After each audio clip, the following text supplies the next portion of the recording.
Okay, let's come to the reason why you're here today. So tell us a bit about why you're here in Germany today, in Berlin. I'm in Berlin today because I was invited by my German friends to come and talk to the German government and parliamentary officials about the situation in Tanzania, to make a case for the German people through their government and elected representatives to take a position against this tyranny that the country is suffering from. But sir, I heard from one of the audience here today talking about Angela Merkel's meeting with the president of Tanzania, and they had a very cordial discussion. So if they had such a discussion, a good meeting, why are you being invited by the parliamentarians then? Not only by parliamentarians, but by government officials. So, what in your country, they bring money from outside your economy.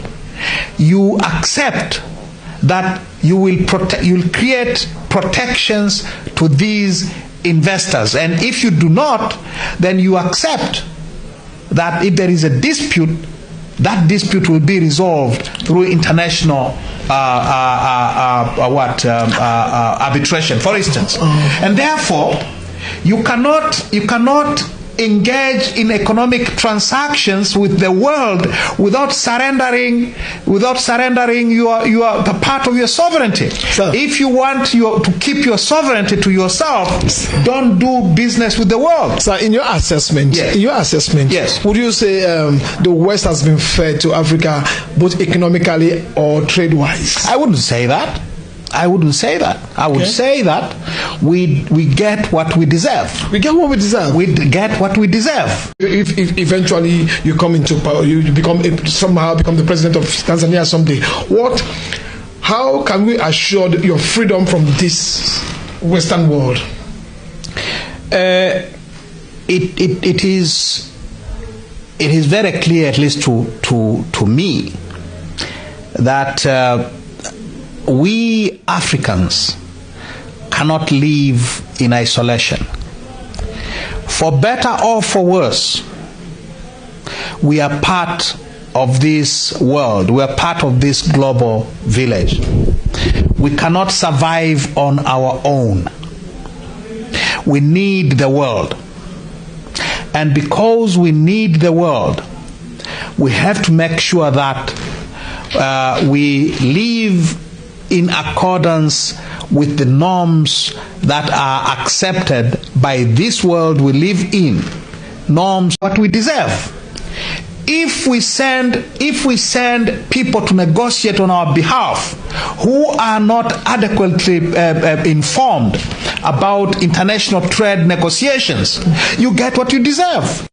Norms of international behavior. But then how can we control the way they influence our potential leaders? It goes both ways. We have international obligations. When we sign up to international treaties which bind us, which tell us that we should respect rights, we agree to be influenced by the world.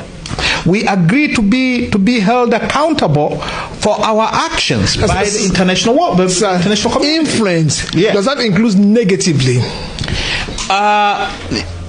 Yes, it does. It includes negatively. It does, yes. So that means we must surrender some of our rights to them and let them have control over for example, our economy. I will tell you what. It's fashionable to say that we should not surrender our economic sovereignty. Mm-hmm. That's rubbish. That is rubbish. Under international law, mm-hmm. international economic law, there is something called commercial exception to state sovereignty. All right?